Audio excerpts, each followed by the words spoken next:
live on Facebook and LinkedIn and YouTube after the call. Again, thank you, Kevin Lutchko, for the great idea, because I do have a bunch of podcasts that are video and audio. We do convert all of these to audio podcasts. So if you want to listen to the call again, it will be wherever you consume your podcasts.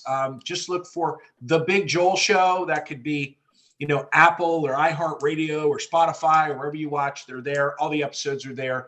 If you want to watch any of them, everything is there. We do use the chat. Normally, if I'm rolling, I'm not necessarily looking at it, but if we are putting any information for you in there, we will put the link in the chat. For those of you that are super, super new, I know you all registered at bigjoel.com, so you already know that there's all kinds of stuff in there.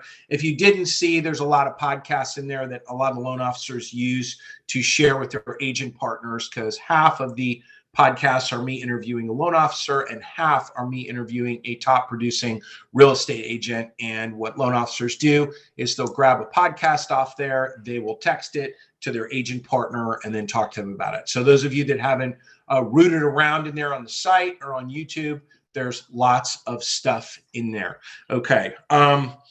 If you have a question or you want to make a comment, go ahead and put it in the chat. Again, like I said, a lot of people are watching on Facebook, so they're not in this room right now necessarily. So it'd be easy for me to answer your question. So you just have me today. I'm not going to be interviewing anybody. Every once in a while, we get a lot of feedback from you. Hey, Joel, we would not mind just listening to you for a little bit. So welcome. As you all know, you're pretty aware of the market we're in. I will tell you that over the past, what's today? Monday. I'd say over the past 4 or 5 days, I've been getting a lot of feedback from my one-on-one clients that they are pretty busy with pre-quals. They have got a big uptick in pre-quals. I think there's a couple of things going on there. Number one, I think the market is just getting used to itself, meaning the buyers and the sellers and the agents and everyone are getting used to itself. And I think we are seeing some mid-range ARM products sneaking back in. The rates really do need to go up a little bit more to get any type of really good mid-range products for us to use. One of the things, there's a couple of things I want to talk about today. Number one, I'm hearing, and I hear this from lots of people, oh my God, every deal's a tough deal. The deals are so tough. The deals are so hard. Well, what I want you all to understand is these are not tough deals. These are just normal deals. What you all had for 2020 and 2021 was completely abnormal. Okay, a bunch of layups, so many loans, you didn't care if one dropped out. It just didn't matter because there were, 10 more behind them if they dropped out. These are normal deals, okay? Normal, very normal. And there are a lot of loan officers that have been in the business 8, 10, 12 years. Same thing with agents, 8, 10, 12 years. All you've seen is rates going down, an incredibly hot real estate market, maybe with the exception of 1 year, maybe 18 or something. I don't know. All you've seen is just a hot market. I'm in front of agents. A lot of these people haven't even seen the kind of market we're in. And what I want you to know is I call this market a market share market. This is a market where if you're a good loan officer, you should be taking market share. If you're a good real estate agent, you should be taking market share. Literally, you should have saved deals all over the place. But the bottom line is you should be working hard and you should really be honing your craft, and you need to be at all times, every second of every day, being professional and knowing what you're talking about. I coach some of the best loan officers in the country, and they're telling me they're getting 2, 3 save deals a week because of clown loan officers that do not know what they're doing, blowing transactions up. They're grabbing the transaction, they're taking a look at it, and literally it's no problem to put it together and close it, okay? And if you don't think that loan officer is not in front of your partner within a week when that happens, then you are not thinking correctly, because that is exactly what's going on, okay? So you cannot afford to be blowing anything up right now. And if you have any type of challenges, you need to find someone in your branch or whatever that can really help you, because looking it up on all regs and getting the wrong answer and then putting something together based on all regs because you read it wrong is problematic. If you then turn around and just blow the loan sky high. Again, I've been talking about this for weeks and months regarding file quality. If you have any conditions on your files when they come out, with the exception of, if it's a pre-qual, it's fine, contract, appraisal, okay, title work, VOEs, and your earnest money, that is a fail. Any conditions but those, you failed. You have a large deposit condition, fail. LOXs, fail. If an underwriter ever redoes your income, fail. You do not have time for that right now. You need to be able to close a loan fast. Okay, that's what's going on in the market. You want to get and keep your market share, especially if you're competing against an extremely aggressive broker or a very aggressive big bank with predatory product. The only way to beat them down is on speed. So you should be able to speed. You should be able to close loans fast. The only way to do that is to dock them correctly up front. You can't have 900 conditions on your approval if you want to close a loan fast. So I challenge everyone on this call to take a look at your last 10 approvals and look at the conditions on there. And if you're seeing any conditions except for the 5 I just mentioned, you need to dig deep and take a look at how you're operating, because you should not have those conditions. Again, if an underwriter redoes your income, that is a fail. You all get paid to know what you're doing, which means you should know how to set up income. Now, again, if someone has 9 gas stations and 3 7-Elevens and a whole bunch of different stuff, and you need an underwriter to help you structure, no problem.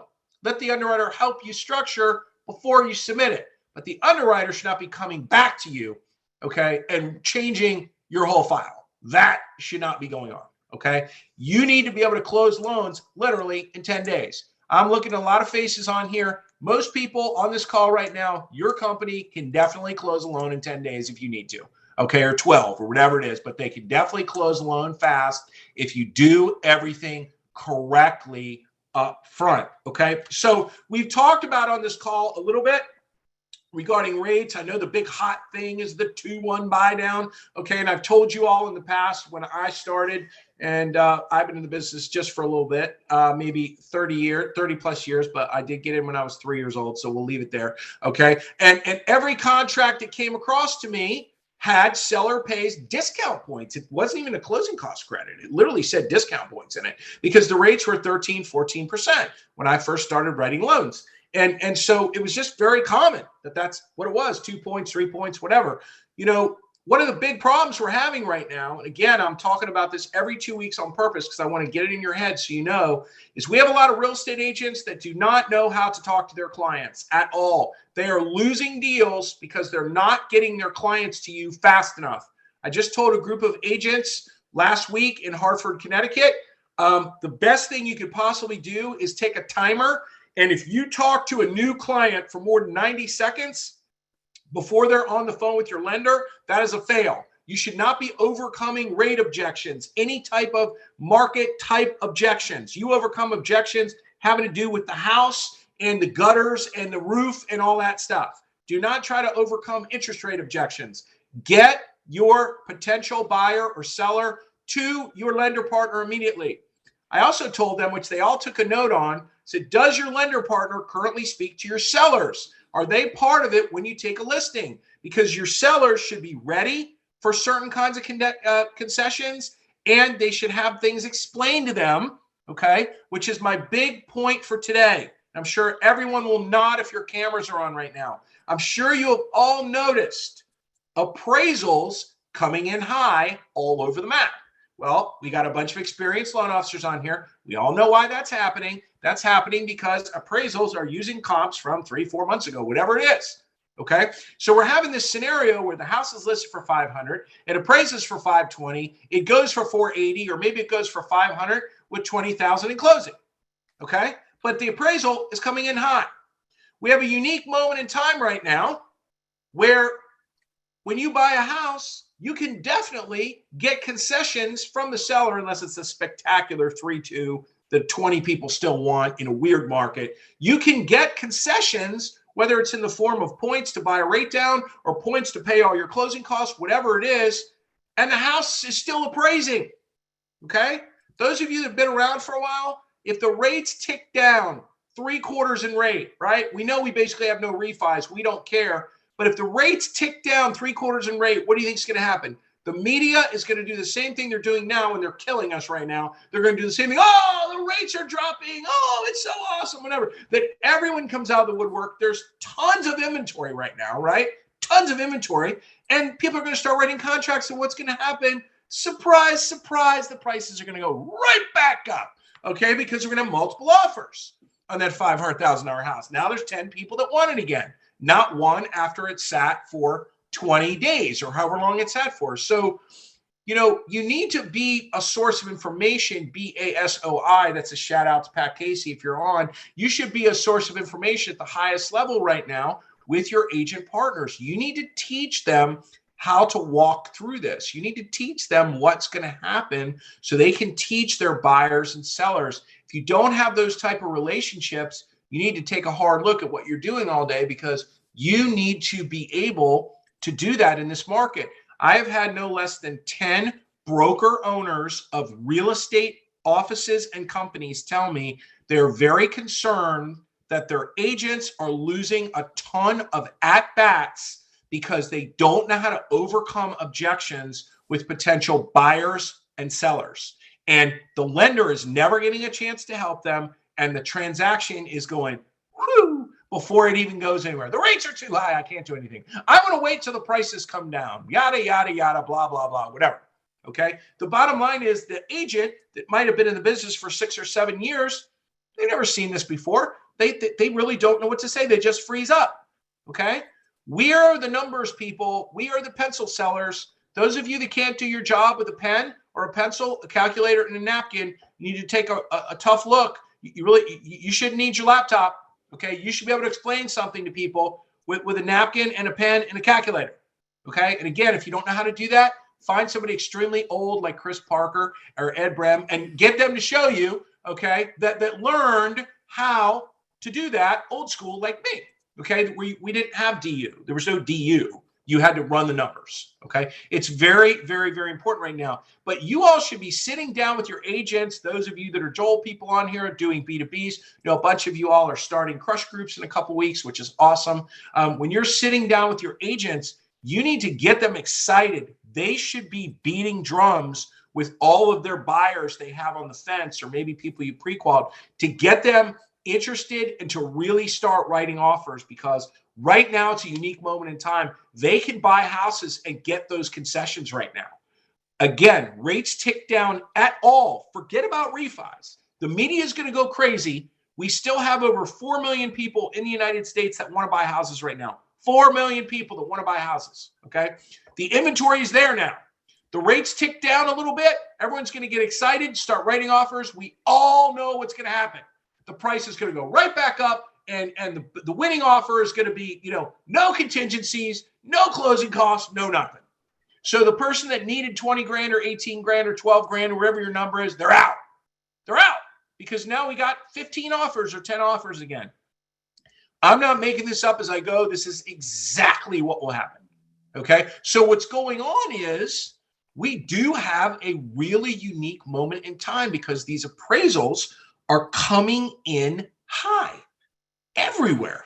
Every loan officer I talk to, every appraisal is coming in high for the most part because of how the market has adjusted itself. So this is something you need to be talking about with your partners, okay? And you have to assume that they don't really know. Again, I was just with, 50 agents last week in Hartford. I'll be with a whole bunch tomorrow in Los Angeles. And I'm telling you, they were blank-faced when we were going through objections for buyers and objections for sellers, and they were giving me their scripted answers, and they were all bad answers, okay? There was a couple of very experienced agents in the room that had been around for a while that had good answers. The rest of them were frozen solid on the rate stuff, on the I want to wait till the prices come down again. You know, all types of objections. We were going around the room sort of like it was a mastermind. And I'm telling you, this is a nice slice of everywhere, every person that's on this call right now, every city you're in, every town. It was a slice of what's going on in your agent partners' heads when they are sitting trying to overcome these objections. And it's our job to help them. We're their partners. Okay, we need to help them through this. All right, big time. And, you know, with that said, again, I've talked about this in the past. I've seen this just recently. Everyone, please, I implore you as a group, it doesn't matter where you work, please do not post anything negative on social media about rates or the market. You are not helping anyone, okay? No one. No ambulance calling on that. Our job is to be positive all day long about the market. It's still an incredible time to buy a home. It's awesome. Based on what I said at the beginning, it's incredible. I mean, when was the last time you could get concessions? What, 4 years ago, 3 years ago? Contracts are being written with concessions right now. Okay, yes, you could give me the whole affordability thing and, oh, Joel, the payment's higher and this, that, and the other. Fine, whatever. When is the last time you did a transaction, if you subtract the past 4 or 5 months, where there was any concessions at all? Most of you all are going to answer 2019. And it was like, you know, $1. I mean, it was nothing. It was like a chair that conveyed, okay, that shouldn't even have conveyed. There was nothing. Now, I'm sure if I asked you to raise your hand and say, you know, how many contracts you get with concessions, I think a lot of you all would probably say over 75% of your contracts are coming in with the seller paying something. Well, we all know when there's concessions, if you have a low appraisal, that's a problem. We don't have any low appraisals going on right now. We will in January, okay? We don't now. So this is a very unique moment in time. The other thing is the consumer doesn't understand or is not thinking as they're sitting on the sidelines going, I don't want to overpay. You know, I'm going to wait for the prices to go down. What they don't realize is any tick down in interest rates, anything substantial, quarter, 3/8, half, 5/8, 3/4, whatever it is. Again, this whole group, we got no one to refi. Don't worry about that. Okay. But let me tell you, there's plenty of purchase loans we're going to do, and the media will go crazy. The agents' phones are going to get lit up. Your phones are going to get lit up. Again, 4 million people still want to buy houses right now. I think the number probably went up, but it's 4 million. Okay. The number was 5 million. I assume 20% would pay cash. All right. So I'll use 4 million. Your phones are going to light up. All the new contracts are going to be over. Now the house is listed for 500. Before they bought it for 500 with 20 grand back or 480. Now it's again 540, no contingencies, everything waived. Boom, no concessions. Wham, 10 offers. Everyone starts going crazy again. Okay, that's how the market works. If you don't think the market works that way, you're crazy. Now, those of you that were not around in 2006, 2007, 2008, again, I've been saying this for a while. I want to make sure you understand this is nothing like that market. Okay, those are people that did loans called 228s. For those of you that weren't around, that was a loan fixed for 2 years. Then it changed for the next 28, went up about 4% in rate after the first 2 years. Oh, and yeah, you qualified with nothing down. You breathed on a mirror. You could make a $50,000 salary and tell the lender you make 120, and that's what they put on the app. Okay, literally, this is nothing like that market. When those people bailed on their houses, they had zero invested in the home. I mean, nothing. They didn't have a penny in there. That is not the market we're in right now, okay, at all. So when people compare it to the quote-unquote housing crash of 07, 08, whatever you want to call it, I personally think, if anyone disagrees with me, go in the chat right now. It's total BS. This is not even remotely the same market, okay? So don't let agents talk about it. And don't let consumers talk about it. Make sure you are educating them. So the theme of this call is education. And by the way, that doesn't mean spend $1,000 on a happy hour where you talk for 2 minutes to 20 drunk agents and tell them nothing. Okay? That means one-on-one with your partners, educating them, telling them what's going on. And by the way, you're helping them. This is massive. I have never seen the event I did last week in Connecticut. I don't know if there's any agents on here from that event or if the loan officer's on here right now, but man, were they taking notes, pages of notes. They were just soaking it up on overcoming objections. They were just hungry. They just came through 20 and 21. They don't want their volume to drop. Okay. They don't want it to go down the same way we don't want it to go down. All right. But they're lost. To them, it's a very hard market. And I want to let you know, I gave them the same message I'm giving you. This is not a hard market. This is a normal market. In fact, some people would argue based on inventory, this is a great market. This is not a bad market. This is a really good market. Okay. Bad market is when there's no inventory and the rates are 14%. Okay. And we're in the middle of, in the bazillion layoffs, and that's a totally different thing. Okay. That is not where we are right now. All right. So you all should be a beacon of positivity at all times. All right. And you all should be educating with positivity all day. So I'm telling you, go through your feeds, man. I'm seeing some funky stuff getting posted on Facebook and whatever that I would consider to be mildly negative, that you should be doing zero of. You don't want your name having anything to do with that stuff. Okay. You are positive only. Now, you guys heard this a couple weeks ago and you're hearing this from me. I really want you to hear it strong. Okay. These agents, I know you all know, I work with and coach some of the best agents in the United States. I talk to them all the time. They're getting between 30 and 35 phone calls a day from desperate loan officers with some dumb script about going to coffee to tell them something dumb. Okay. And they're literally either hanging up on them or cracking up. Okay. Get out of your chair and STP. See the people. Okay. They don't want any more phone calls. I'm letting you know. If you stand up right now and you turn around and you look at your chair and it looks like an imprint of your butt cheeks, you're doing something wrong. You should not be sitting in your chair. Get out of your chair. Oh, look, John Hess just got up. You get out of your chair. Okay. Go see them. They're in their offices right now. I know they're in there. They're not all hiding at home. Get out. Go do your job. Build relationships, not over the phone. Okay. And if I'm offending anyone right now, I just don't care. If you're employing any kind of outside the United States VA service to call agents and ask for coffee appointments, please stop that practice now, because they are really cracking up at that one. Okay. I mean, that is a funny one. If you want to hear some funny stuff, you want to hear agents talking about getting those calls. And I don't care if you got 2 appointments out of 100 calls. The other 99 people are literally cracking you up and put your name on a list of like never pick up again list. Okay. All right. So please, if you're doing that, please don't do that. Go see them. They want to talk to you right now.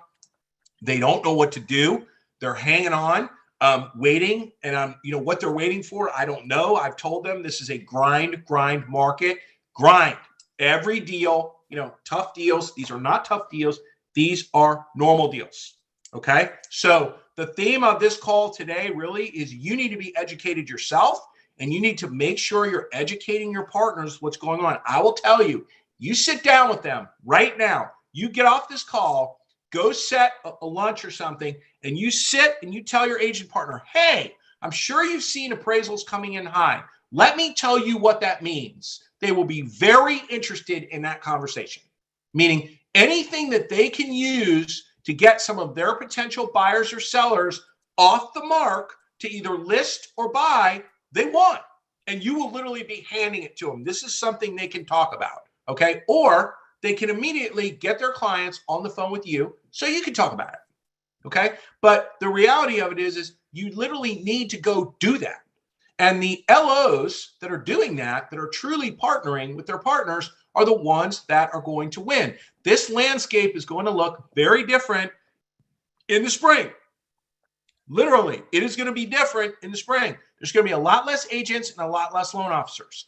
And the loan officers that are left are going to be doing more business, and same with the agents. And I'm sure anyone spending time on this call today wants to be one of those loan officers that's standing there.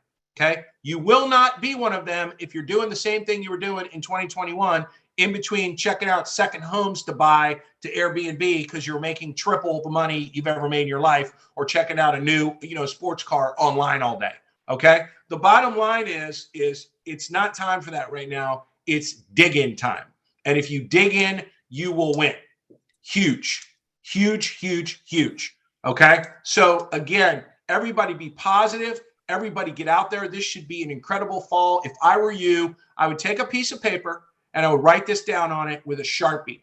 I would write down, what did I do today to develop a new relationship or deepen an existing relationship?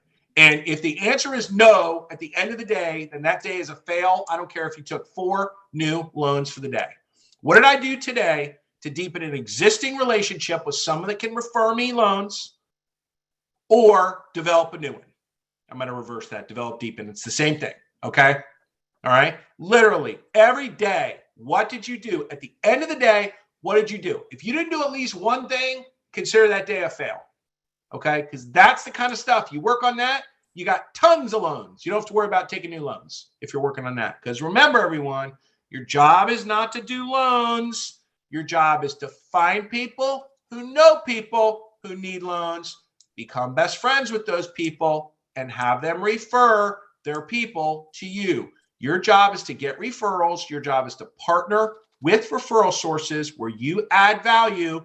Okay. So your referral source, in this case, be agents, so they can sell more houses because they're partnered with you. Okay. So that's all I got for you all this week. I don't see anything in the chat, which is A-OK with me. Again, bigJOEL.com if you have any questions. If you registered for this call, you get another email. You don't have to re-register. You are in there. You'll have something in your calendar forever. You just delete it if you're not on the call. If you want to hop on, you just click right on. We do text reminders. Hopefully a bunch of you all got that. If you register, you do get a text reminder reminding you as well. Any questions, you can go to bigJOEL.com and ask them there to info@bigJOEL. And if not, I will see all of you all in 2 weeks. Enjoy the fall weekend. See y'all.